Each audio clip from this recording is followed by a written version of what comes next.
So continuing Daniel Ingram's Mastering the Hardcore Teachings, just a section on the 16 jnanas, continuing.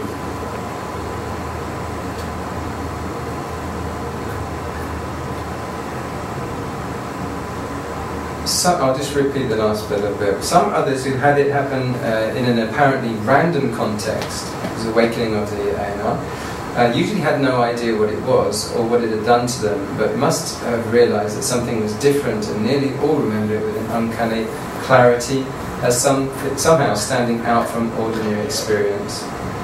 Once one has attained this event, it is fairly likely that one will be able to attain the first stage of awakening sooner or later, if one can navigate the dark night skillfully. Read, simply keep practicing.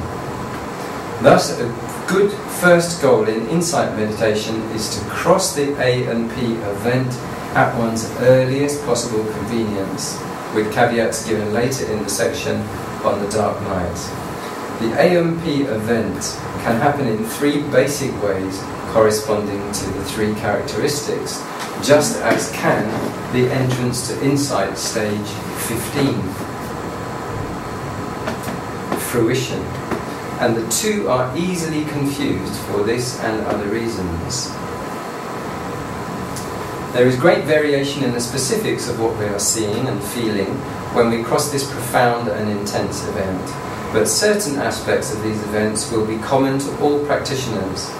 This event tends to manifest in a way that can mirror the three doors, impermanence, suffering and non-self, described in a few chapters, at about the middle of the out-breath, leading to an unknowing event, followed by a few exceedingly clearer and more distinct moments imparting some deep understanding of the three characteristics, before a second unknowing event at the end of the breath. So it's a sudden moment of strange phenomena, everything disappears. It is not uncommon for the AMP event to occur during a particular lucid dream, or at least in the middle of the night. It's arising and passing for those who didn't watch the earlier clips. Now, it should be noted here that it is unlikely in these extreme moments for the sense of the breath to be particularly clear, but this is how things happen regardless. In these moments, most but not all of their sensate universe strobes in and out of reality, arises and passes. The subtle background and sense of an observer still seems to stay stable. In contrast to this, the entrance to stage 15, fruition, phala, is through one of the three doors, involves the complete sensate universe, background, time, space and all. And it happens at the end of the out-breath and does not involve two closely related unknowing events. The usefulness of this information may become apparent later on. Those who have crossed the A and P event have stood on the ragged edge of reality and the mind for just an instant, and they know that awakening is possible. They will have great faith, may want to tell everyone to practice, and are generally evangelical for a while. This is very true. So observe this happening in many centres. They will have an increased ability to understand the teachings due to their direct and non-conceptual experience of the three characteristics. Philosophy that deals with fundamental paradoxes of duality will be less problematic for them in some way, and they may find this fascinating for a time.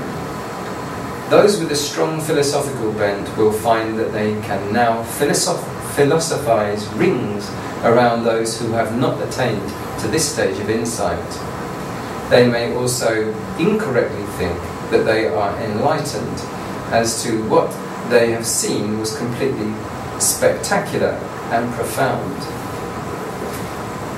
In fact, this is strangely common for some period of time, and thus may stop practicing when they have actually only really begun.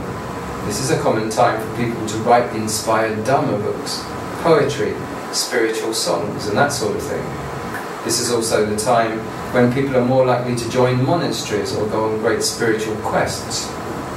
It is also worth noting that this stage can look an awful lot like a manic episode as defined in the DSM-4, the current diagnostic manual of psychiatry. The rapture and intensity of this stage can be basically off the scale. The absolute peak on the path of insight, but it doesn't last. Soon the meditator will learn what is meant by the phrase, better not to begin, once begin, better to finish. As they are now too far into this to ever really go back. Until they complete this progress of insight, they are on the ride, and may begin to feel that the Dhamma is now doing them, rather than the other way around. As they will progress inevitably and relatively quickly, usually within days, into stages 5 to 10, which, as you will shortly see, are not always a party.